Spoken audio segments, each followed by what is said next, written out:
আসসালামু আলাইকুম ওরহমতুল্লাহি ওবরাকাতুহু। বিসমিল্লাহির রহমানির রহিম।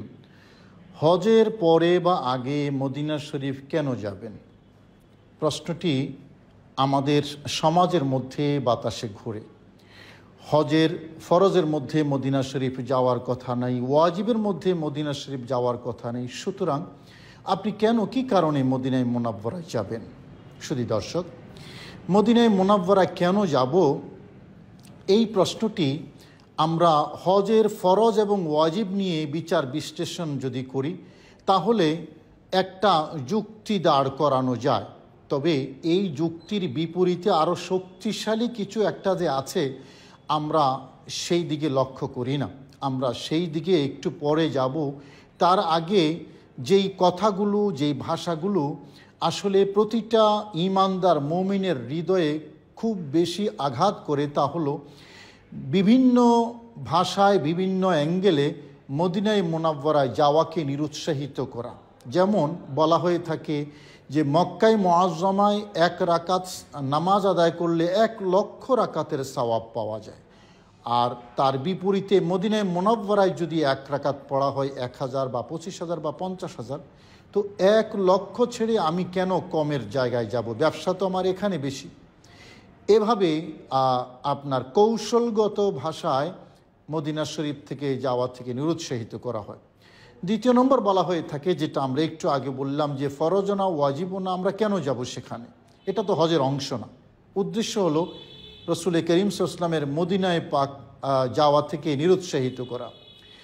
তৃতীয় নম্বর হলো এভাবে বলে যে হ্যাঁ, যদি মদিনা শরীফ যেতে একেবারেই মনে চায় তাহলে মসজিদে নববীতে নামাজ আদায় করার জন্য বা মসজিদে নববীতে জিয়ারত করার উদ্দেশ্যে যাবে। রসুল করিম সাল্লাল্লাহু আলাইহি ওয়াসাল্লাম রওজা শরীফ জিয়ারতের উদ্দেশ্যে যাওয়া যাবে না।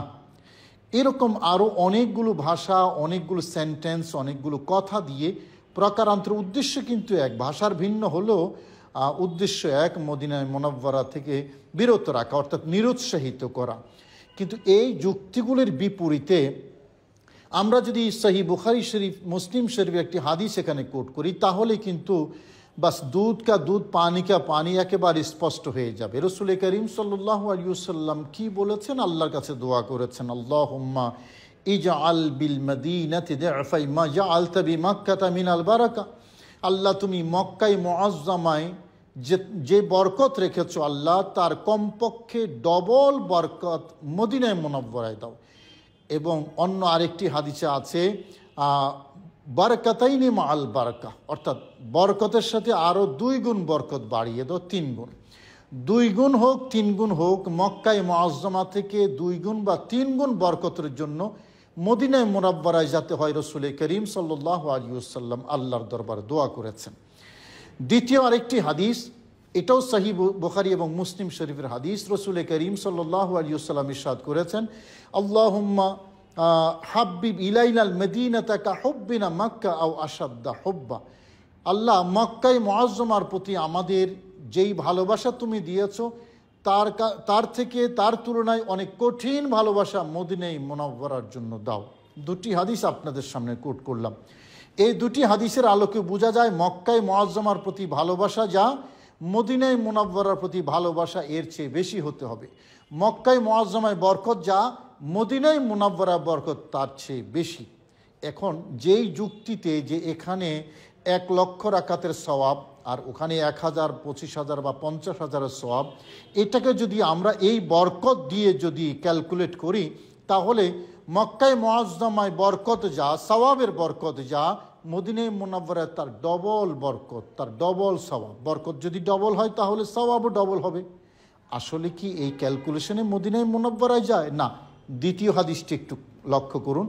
মক্কায় মুআজ্জমায় যেই ভালোবাসায় মানুষ পাগলের মতো ছুটে যায় আল্লাহর ঘর দেখার জন্য, হাজরা আসওয়াদ চুমা দেওয়ার জন্য, মাকামে ইব্রাহিম দেখার জন্য, মিজাবে রহমত দেখার জন্য, আল্লাহর ঘরকে জড়িয়ে ধরার জন্য, হাতিমে কাবায় নামাজ আদায় করার জন্য, সাফা মারওয়ায় সাই করার জন্য, মাতাফে আপনার তাওয়াফ করার জন্য, কত বরকতময় জায়গা মক্কায় মুআজ্জমায় আল্লাহ পাক রব্বুল আলামিন রেখেছেন। ভালোবাসার টানেই তো সেখানে যায়। হাজরা আসওয়াদের সামনে গেলে বৃদ্ধ মানুষ মানে বলা চলে যৌবন ফিরে আসে, এত ভালোবাসার টান। নবীজি বলেছেন ভালোবাসা এখানে যা, তার চেয়ে অনেক এক্সট্রিম ভালোবাসা থাকবে মদিনায়ে পাকের প্রতি। তাহলে যেই ভালোবাসার টানে মক্কায় মুআজ্জামায় যাচ্ছে, হাজর আসওয়াদ চুমা দিচ্ছে, আল্লাহর ঘর জড়িয়ে ধরছে, মাকামে ইব্রাহিম চুমো দিচ্ছে, হাতিমে কাবা নামাজ পড়ছে, আল্লাহর ঘর দেখছে, তাওয়াফ করছে, এর চেয়ে কঠিন ভালোবাসা যখন মদিনায়ে মুনাব্বারার প্রতি নবীজি দোয়া করেছেন, তাহলে প্রতিটা ইমানদার মোমিন হৃদয় মক্কায় মুআজ্জামায় যেই ভালোবাসা নিয়ে যাচ্ছে, এর চেয়ে অনেক কঠিন ভালোবাসা নিয়ে, মানে ভালোবাসার আকর্ষণে, ভালোবাসার টানেই তো মদিনায়ে পাকে যাবে। এটা ইমানের দাবি। নবীজির হাদিস তো তাই ইন্ডিকেট করছে। হ্যাঁ, আও আসাদ্দা হব্বা, আরও কঠিন ভালোবাসা মদিনার প্রতি দাও। এখন সেই হাদিসের বিপরীতে যদি আমি এই যুক্তি দাঁড় করাই, এখানে 1 লাখ, এখানে 1000, এখান থেকে আমি ফরজ ওয়াজিব কিছুই না, আমি এখান থেকে কেন যাব? আরে যাবো তো ভালোবাসার টানে, যে ভালোবাসার কথা বলেছেন। এখন প্যারামিটার দিয়ে মাপতে হবে যে ভালোবাসা কার কতটুকু আছে, মক্কার প্রতি কতটুকু, মদিনার প্রতি কতটুকু।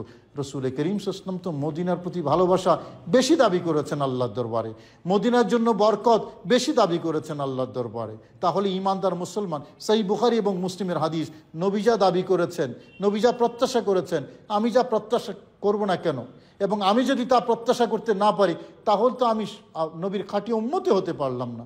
সুতরাং ওই যে ইনিয়ে বিনিয়ে বিভিন্ন খোড়া যুক্তি দিয়ে মদিনায়ে পাকে যাওয়া থেকে নিরুৎসাহিত করা হয়, এই যুক্তিগুলো এই দুটি হাদিসের সামনে একেবারেই মানায় না, একেবারেই যায় না। ফরজ ওয়াজিব হজের অংশ হতে যাবে কোনো, যখন রসুল করিম সাল্লাল্লাহু আলাইহি ওয়াসাল্লাম ইমানের মূল, নবী যখন ইমানের মূল, তখন অংশ হতে যাবেন কোনো? এটা তো টোটাল, এটা তো মূল। ডক্টর ইকবাল, আল্লামা ইকবাল, তিনি কি বলেছেন? বা মুস্তাফা বরসা খেশেরা কে দি হামাউস্ত গরনা রসিদি খেশেরা বাউ তামাম বুল্লাহাবিস, মানে বা মুস্তাফা বরসা খেশেরা, নবীজির প্রতি তুমি তোমাকে সুবর্দ করে দাও। কে দি হামাউস্ত, কারণ পেয়ারা নবী হলেন টোটাল দিনের নাম। অংশ কেন হতে যাবে হজের? নবীজি যখন টোটাল দিন। সুধী দর্শক, সে কারণেই আমরা সংক্ষেপে এতটুকুই বলবো, রসুল করিম সাল্লাল্লাহু আলাইহি ওয়াসাল্লাম অংশ নন, নবীজি টোটাল দিনের নাম।